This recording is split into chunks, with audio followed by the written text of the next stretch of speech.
Dusting off ancient scrolls in his small shop, Yoshiro loved the musty smell of history. My village, nestled in the Japanese Alps, holds many secrets. I believe this scroll holds one of the greatest. He found it in his grandfather's attic, tucked away in a dusty chest. The scroll, made of yellowed parchment, had strange symbols inked on it. Yoshiro, a scholar of ancient lore, recognized them. They were from a forgotten language, one spoken by legendary warriors. The air crackled with energy. A blue light emanated from the scroll, blinding Yoshiro. He shielded his eyes, heart pounding with a mixture of fear and excitement. When the light subsided, a figure stood in his shop. It was a man, clad in samurai armor, his hand gripping the hilt of a long katana. He looked like a warrior pulled straight from the history books. Who are you? I am Akira, and I have answered your call. Akira, a warrior from a time long gone, surveyed his surroundings. Gone were the familiar sights of his era, the wooden structures, the bustling markets. He saw towering structures of glass and steel, vehicles moving without horses, and people holding strange, glowing rectangles. Akira felt a pang of disorientation. He was a stranger in his own land. Where am I? You're in my shop, in the village of Shirakawa-go. It's a different time, Akira-san, a different world. Different time? How long has it been since the reign of Emperor Go-Daigo? It's been a while, about 700 years, give or take. Akira's eyes widened in disbelief. 700 years. How was that possible? He had been summoned to this strange future, ripped from his own time. What had Yoshiro awakened? Yoshiro decided to call his best friend Kei for help. Kei, a laid-back martial arts instructor, was the only one who might understand. Plus, he could handle Akira if things went south. Kei arrived, his jaw dropping at the sight of the warrior in Yoshiro's shop. He listened wide-eyed as Yoshiro explained. You're telling me that this guy popped out of a scroll? Yoshiro, you've outdone yourself this time. Akira, however, was not amused. He surveyed Kei with a warrior's eye. He could see the potential for strength in Kei's build, the way he carried himself. But could he be trusted? Enough of this. I was summoned for a reason. What threat faces this future? Yoshiro and Kei exchanged nervous glances. They had no idea what threat Akira was supposed to face. Kei decided to take Akira to Tokyo. He figured the bustling metropolis would be a good distraction. It was also the best place to find answers. Akira, overwhelmed by the sensory overload of the city, struggled to adapt. He gawked at towering skyscrapers, recoiled from the roar of traffic, and nearly drew his sword on a robotic vacuum cleaner in Kei's apartment. What manner of sorcery is this? Akira exclaimed, jumping back from the robotic vacuum cleaner as it bumped against his leg. Relax, Akira-san. It's just a cleaning robot. No sorcery here, just technology. Technology? You speak of it as if it were a common thing. Well, it is. Look, I know this is a lot to take in, but trust me, you'll get used to it. Kei hoped he sounded more confident than he felt.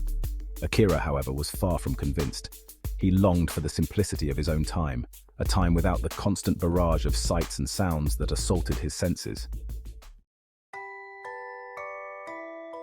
One evening, Kei left Akira alone in his apartment, trusting him not to break anything. Big mistake. What is this glowing rectangle?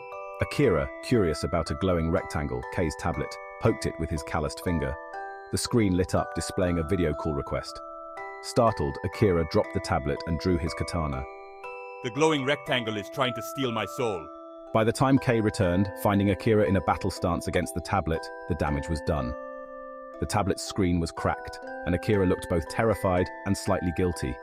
What happened here? Kei exclaimed, rushing to check on his tablet. Akira sheathed his sword, looking sheepish. The glowing rectangle attacked me. Kei sighed, pinching the bridge of his nose. This was going to be a long week. He had a feeling Akira's education in modern technology was going to be more challenging than he initially thought. One day, while browsing a historical archive, Yoshiro stumbled upon an ancient text. It depicted a beautiful woman, her eyes strikingly similar to Akira's, standing beside a powerful warrior. The caption identified them as Akira, the fierce blade, and Yumiko, the shadow sorceress, his trusted advisor. Yoshiro's blood ran cold. He knew that name. Yumiko was the CEO of Hayashi Technologies, a powerful tech company.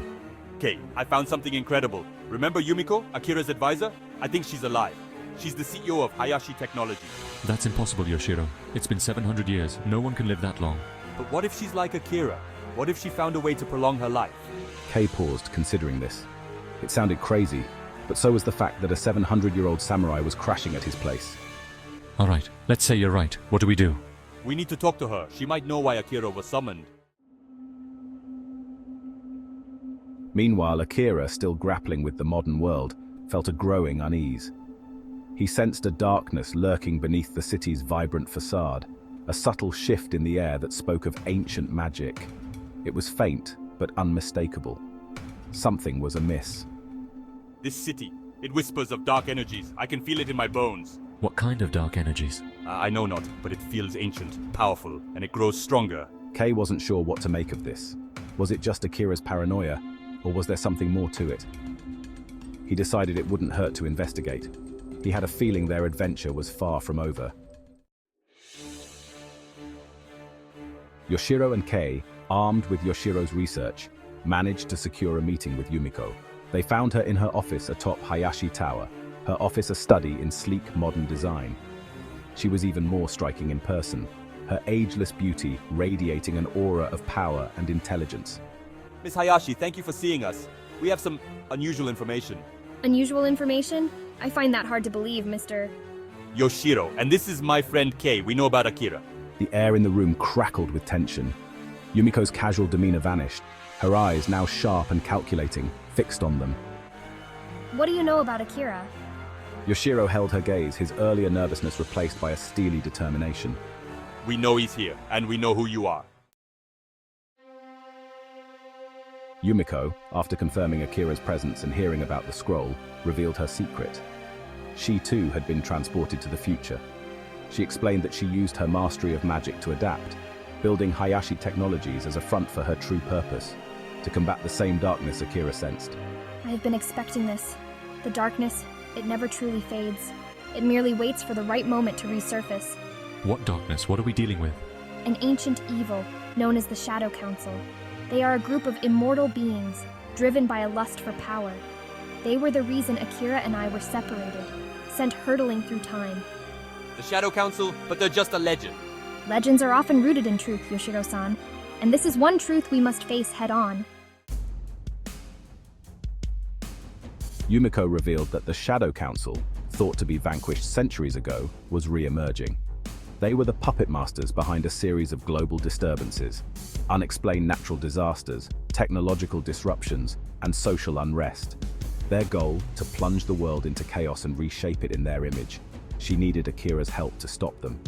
Akira's return is no accident. He was summoned for a reason. We need him to fight alongside us to face the darkness that threatens to consume this world. Then we need to tell him, and fast. Yoshiro, his heart pounding with a mixture of fear and excitement, knew this was bigger than any of them. The fate of the world, it seemed, rested on the shoulders of a bewildered samurai, a tech-savvy sorceress, and a martial arts instructor from a small Japanese village. Their adventure was just beginning,